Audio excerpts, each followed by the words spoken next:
Ceci est l'une des prisons les plus dangereuses de l'histoire, et elle est considérée comme l'une des prisons les plus fortifiées des États-Unis, Alcatraz Federal Penitentiary. Cette prison est située sur une île au milieu de la baie de San Francisco Bay, entourée d'eau extrêmement froide et de courants très puissants réputés rendre toute évasion presque impossible. C'est pourquoi en Amérique, elle était connue comme la prison dont personne ne sort vivant. Elle abritait les criminels les plus dangereux du pays, des individus qu'aucune autre prison ne pouvait contrôler. Mais en 1962, quelque chose d'inattendu s'est produit. Seulement 3 détenus ont décidé de briser cette règle. Le premier était Frank Morris, un homme très intelligent connu pour ses tentatives d'évasion précédentes. Avec lui se trouvaient les frères John Anglin et Clarence Anglin.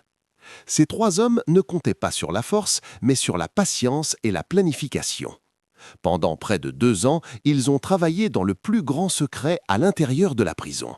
Ils ont commencé à rassembler de petits outils, morceaux de métal, objets simples, tout ce qui pouvait les aider.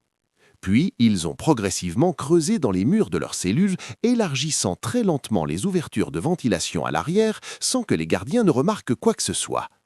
À chaque fois, l'un surveillait les gardes pendant que les autres travaillaient en silence total. Mais la partie la plus importante était le plan final. Ils devaient tromper les gardiens. Donc, ils ont fabriqué de faux visages réalistes ressemblant exactement aux leurs avec du savon, du papier toilette et de vrais cheveux pris chez le barbier de la prison. Ensuite, ils ont placé ces têtes dans leur lit comme s'ils dormaient afin que les gardiens pensent qu'ils étaient toujours là lors des contrôles nocturnes. Dans la nuit du 11 juin 1962, le moment décisif a commencé. Ils sont sortis silencieusement par les ouvertures qu'ils avaient créées dans leurs cellules et ont rejoint les couloirs arrière du bâtiment. Puis, ils sont grimpés sur les tuyaux et les murs jusqu'au toit de la prison. De là, ils sont descendus vers le rivage. À cet endroit, quelque chose les attendait. Un petit radeau qu'ils avaient fabriqué eux-mêmes, composé de plus de 50 imperméables volés, soigneusement cousus pour flotter sur l'eau.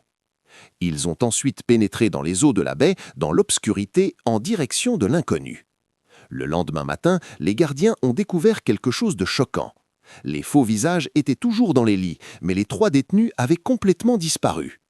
Une des plus grandes opérations de recherche de l'histoire américaine a été lancée, mais ils n'ont jamais été retrouvés.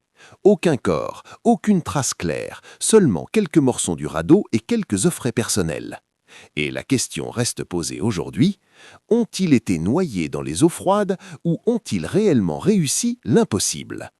À ce jour, l'évasion de Alcatraz Federal Penitentiary reste l'un des plus grands mystères de l'histoire.